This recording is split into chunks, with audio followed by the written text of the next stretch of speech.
Okay, so now we're recording. So the first question in the chat room is, what made you decide to start these tutorials out of interest?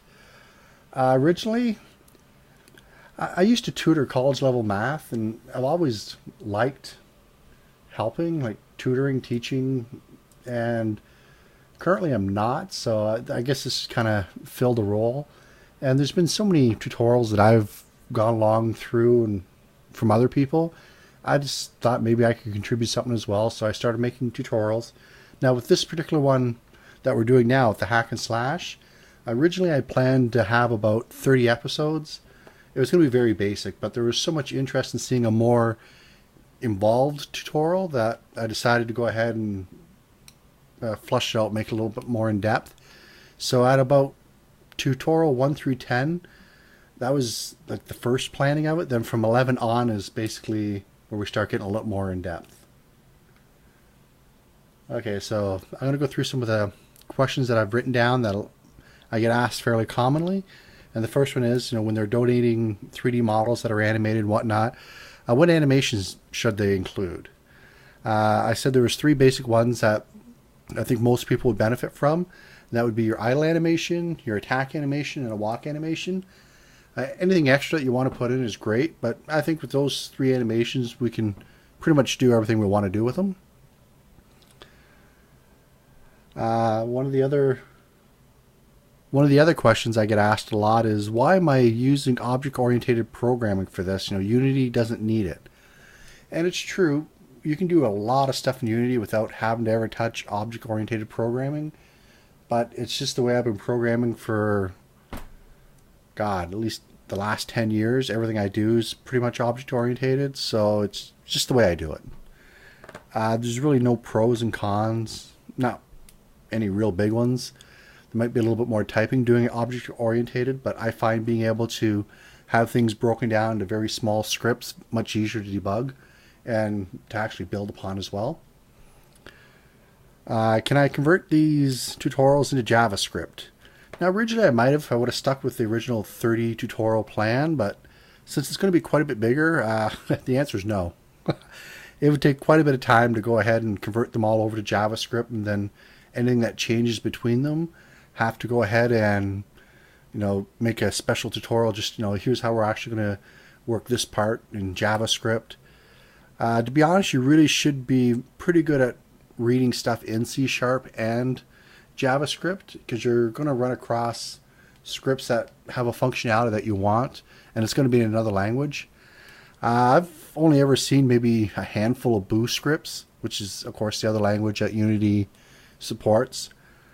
If you know basic Python syntax, you should be fine. Hi, see you make it to the chat. Did you have any questions right away before I move on to the next one? I'll just stroke these off. Now, some of these I may have answered before in previous shows or live tutorials, but I didn't keep track of them, so I'm not sure. And I'm sure there's other ones that I've missed, and as I get them, I'll just keep a list. And when I get enough of them built up again, I'll just make another live stream where I do another Q&A. So while our chat is thinking about more questions, I'm going to go ahead and move on to the next one. So people are asking, when they download the scripts, or even if they're just watching along, can they use these tutorials, or at least the code they're getting from these tutorials, in commercial products? Yeah, if you're making a game or some sort of multimedia production or whatnot, yeah, go ahead. That's the reason why I'm doing this. The only thing I ask is that if you actually do buy the scripts, you don't go ahead and put them up on another site for like $5 or something like that. It's just kind of a courtesy thing. I type all the code out anyway for you during the tutorials, so you can see all the code. So it's not like it's hush hush or anything like that. They're really just provided just so you don't have to type them out if you don't want to.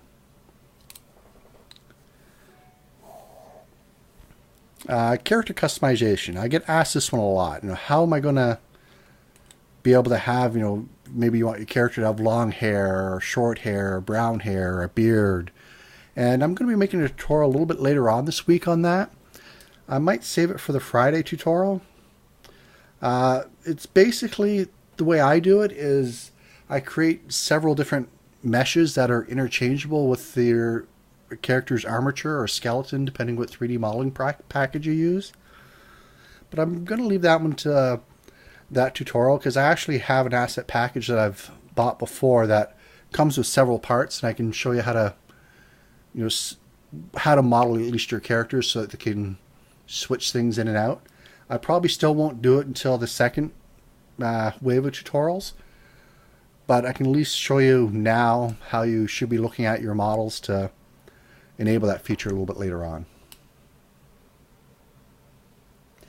You can use asset bundles, and when I actually do cover it in a tutorial, like fully, we can use asset bundles, but you have to realize that asset bundles are a pro-only feature, and Unity actually already has a tutorial on that on their website, and it's a full in-depth tutorial. It's in C# as well, and it just covers absolutely everything you'd ever want to know.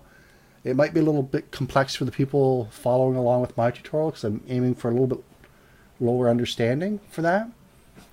But yeah, like they already have a tutorial that just covers absolutely everything. They have a couple, well, I shouldn't say it's a tutorial. It's a video that explains what's going on, and then the scripts are available, the whole package. Yeah, sure, you can ask a question about C#. But anyway, it's on their website. I'm not really sure what it's called. I know it has to do with character customization and asset bundles. You'll know when you find it because there's a character and there's a mirror behind them, and as you're switching your character's parts, you can see it in the mirror as well. But it's under their resources. Just take a look.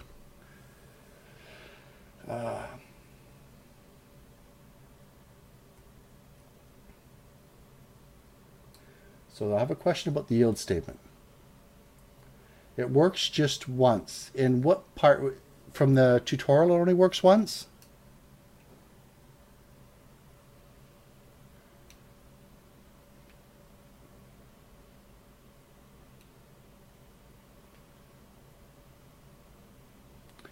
Now, I did cover a yield statement during the finite state machine, and I believe I have some examples on the website for coroutines. That'd probably be the best place to start looking. Plus, if you look at the coroutines, they use yield quite a bit. I'm not sure why it would only work once. It would depend on how you have it set up. You might have a flag set up to only to trigger the coroutine, and you might not be resetting. There's a lot of reasons why it might only be working once. When I first started playing with coroutines, it took me a little while to get my head around it too. But they're really handy to use. So I'll move on to the next question I have written down while the forums, or while our IRC channel thinks of another one. When am I going to cover a certain feature in a tutorial series? To be honest, it keeps jumping back and forth on what I'm going to cover next.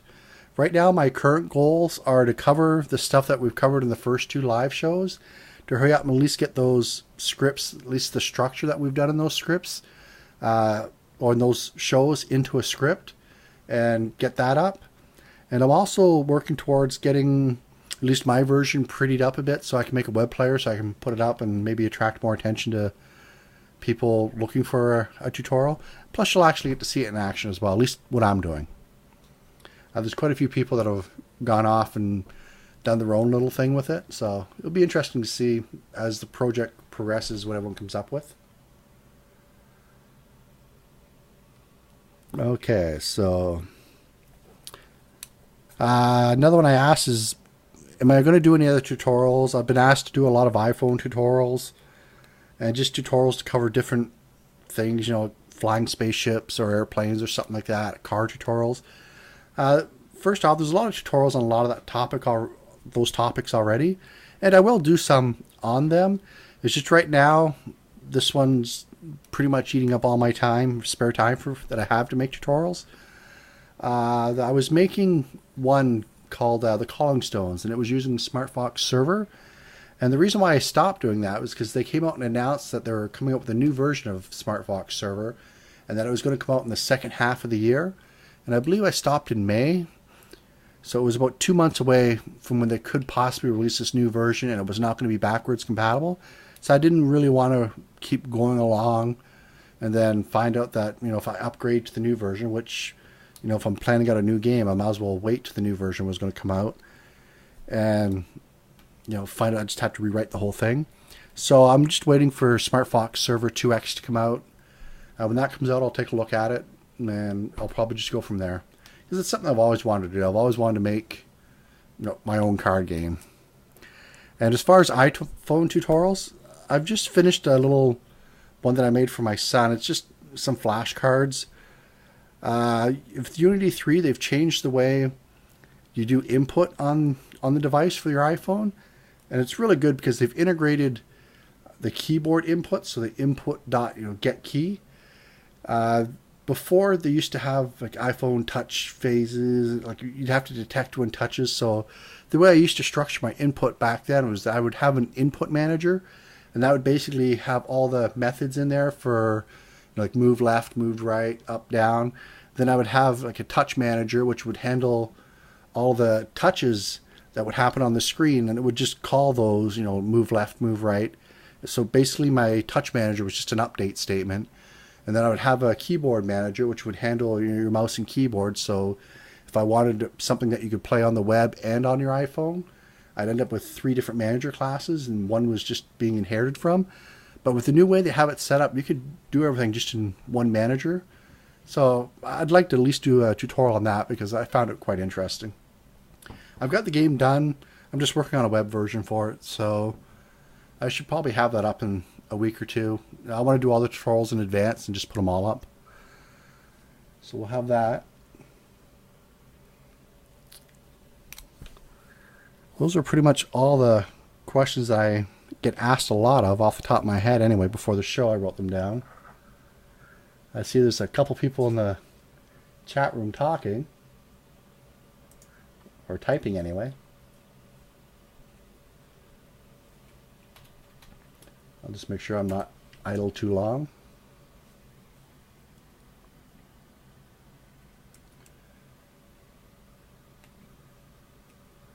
Okay, so I want to save.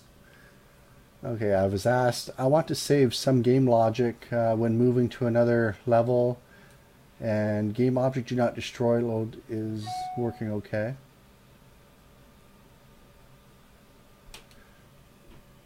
I'm not sure what the question is. You want to save some of the game logic when moving to another level.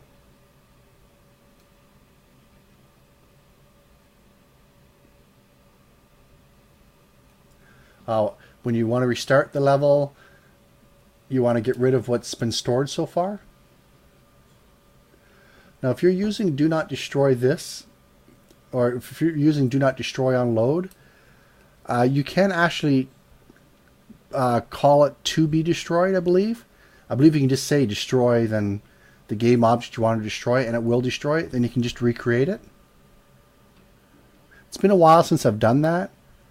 What I usually do is I just leave my game logic constantly running throughout the different levels. And then when I want to restart, I actually just call a restart method, which would reset all the variables. But another way to do it would be just to destroy it, then restart it, and make sure that when it restarts with your default values. Does that make sense?